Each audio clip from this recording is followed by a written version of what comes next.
Hi guys! Magandang gabi po sa inyong lahat at ngayon nga ipapasilip ko sa inyo kung paano gumawa ng ating ebook. So, yung ebook natin po is mabilisan lang yung ipapakita ko sa inyo. Pero step by step, papakita ko sa inyo kung paano ko siya ginagawa ang ating ebook. So, meron po akong tutorial na nito before and meron din po akong ebook na ebook talaga na binibenta. Pero ipapakita ko sa inyo at ipapasilip ko sa inyo ng libre ngayon sa video na to. Anyway, simulan na natin. At ito nga guys, yung inexplain ko sa inyo kahapon or dun sa last video ko dito sa ating YouTube channel or kung saan nyo man nakita tong video na to.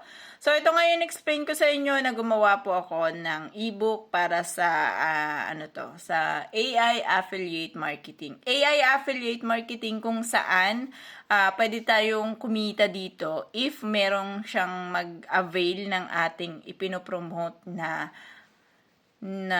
AI. So, ito yung AI na halimbawa yung mga SEO natin, something like that. So, i-explain ko lang sa inyo, no? So, dahil sa ebook naman yung pag-uusapan natin, i-explain ko sa inyo kung paano gumawa ng may table of contents and something ganito. Yan, meron tayong to. Yan. Explain ko sa inyo lahat yan. So, simulan natin siya kung saang concept muna ako. Saan ako kumuha ng concept kung paano ako nakapag-create ng ganito na napakarami. So, 34 pages po yan na kinreate ko. So, gamit lang po ang ChatGPT. Punta lang kayo sa ChatGPT. And then, pagpunta nyo ng ChatGPT, hingin nyo doon kung ano yung gusto nyo na information. Like, kagaya ng sa akin, paano ba gumawa ng AI affiliate marketing. So, lagyan nyo siya ng konting mga senaryo, kung ano yung mga dapat gawin, kung ano yung dapat, ano ba yung step by step, something like that. So, sa una, akala nyo matrabaho siya, kung hindi nyo mahal yung ginagawa nyo.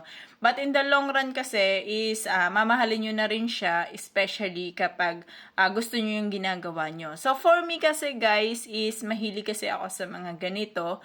Mahilig ako sa mga tutorials. So nandun yung tiyaga ako sa paggawa ng mga ganito. Anyway, wag na nating patagalin. So eto po. Ito guys. Etong book cover ko na to is ginawa ko po siya using sa ating Canva. Yan. Sa Canva po siya. Sa Canva ko siya ginawa. And then, dito sa Canva kasi na to, is pwede kang makapag-create ng designs. So, wala kasi akong signal so far.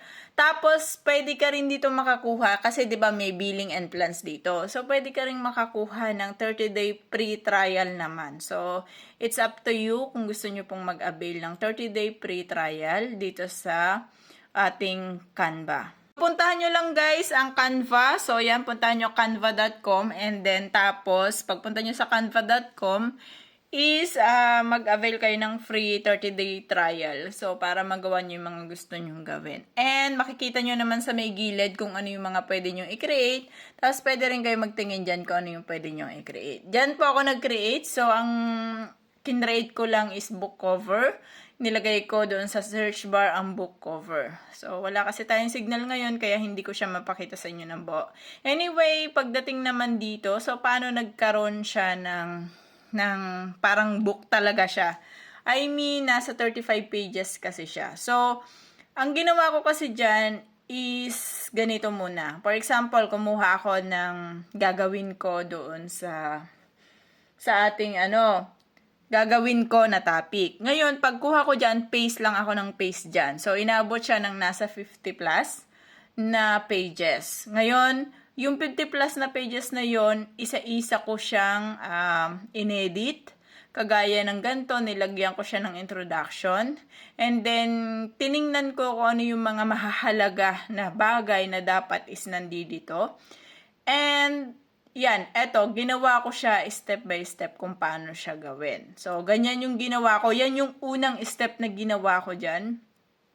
Gumawa muna ako ng search sa ating ChatGPT and then after nyan, gumawa ako ng topic and after nyan, inedit ko siya. Pagka-edit ko po sa kanya isa-isa. So guys, ito pala, itong mga ganito, yung mga emoji, kung gusto nyo maglagay ng emoji, something like that, is pwede po kayong pumunta sa emoji emoji.db.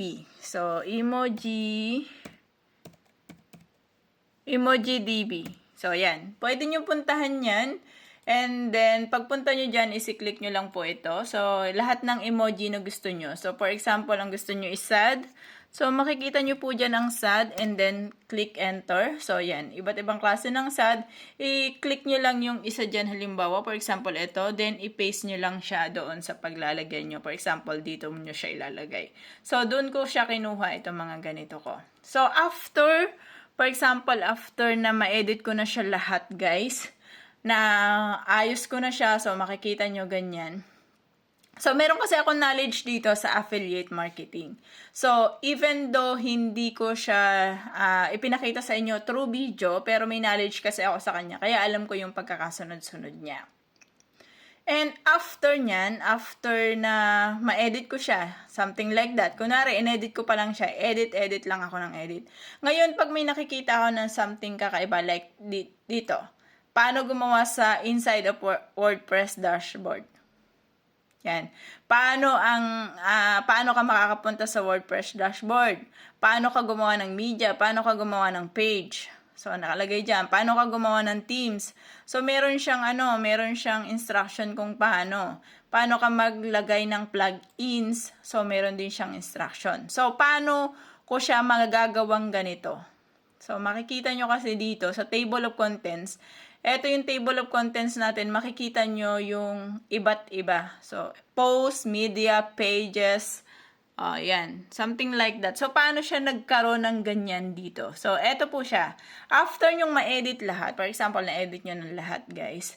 Punta lang po kayo sa insert. Yan. Punta kayo sa insert. Tapos, ang una, syempre, yung image is i-click nyo yan kapag mag-a-upload kayo ng image. Like, itong image ko na to. At saka itong image ko na to. So, itong image na to kasi is dashboard to. So, pinicturan ko yung dashboard gamit ang ating laptop. Kinlik ko lang ng sabay ang window at saka ang ito, print screen. Yan. Sabay lang siya, guys, Itong window at saka itong print screen. So, after nyan, syempre nakapag-insert na ako kunwari. So, after nyan, click ko ulit ang insert. Yan, click ko ulit siya. And then, hanapin nyo naman ang dito, table of contents. So, ang table of contents po is may tatlong category yan. So, ang category ng table of contents is kagaya nito. Pag i-click mo to is ito yung lang siya. Parang hindi siya clickable.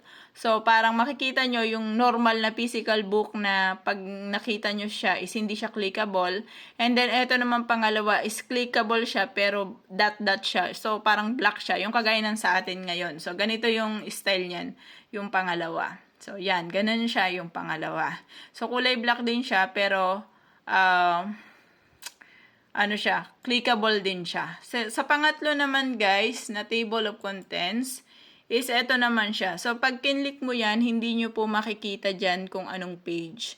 Ang makikita nyo dyan is yung parang link lang siya. Tapos, pag kinlik nyo yung link, is automatic po siya na magda-direct. Sample. Sa pangalawa tong ginawa ko na to. Sample, ito yung table of contents. Tapos, ikiklik ko lang tong part ng media. Yan, ito, part ng media. So, ang page niyan is page 9. So, pag kinlik mo yan, click mo to. So, magda-direct ka na po sa part ng media. So, page 8 to page 9 kasi yon. So, yan po yung kagandahan kapag meron kayong gamit niyan. Next, guys, ang introduction is nakuha ko rin yan doon sa ChatGPT. So, ilagay nyo lang kung ano yung gusto nyo introduction doon. And then, bilisan lang natin ng konti. Pagdating naman dito, guys, ito yung normal text. So, kapag title, ibig sabihin malaki yan. Subtitle, heading 1, heading 2, heading 3, heading 4, heading 5. Kapag normal text, guys, na ganito, ito yan. Ito itong mga nakikita nyo. Ito, yan, mga normal text yan. Pag ganito naman, for example, ito, heading mga 4 yan, heading 4. So, kapag ganyan, kagaya nito, heading 5 yan. Pag ganyan, makikita nyo siya dito. Yan o. Ito heading 4, ito heading 5. So, yan lamang and thank you so much. Sana may natutunan kayo. So, ang sunod ko explain sa inyo ay kung paano siya ilalagay sa ating website. Anyway, thank you.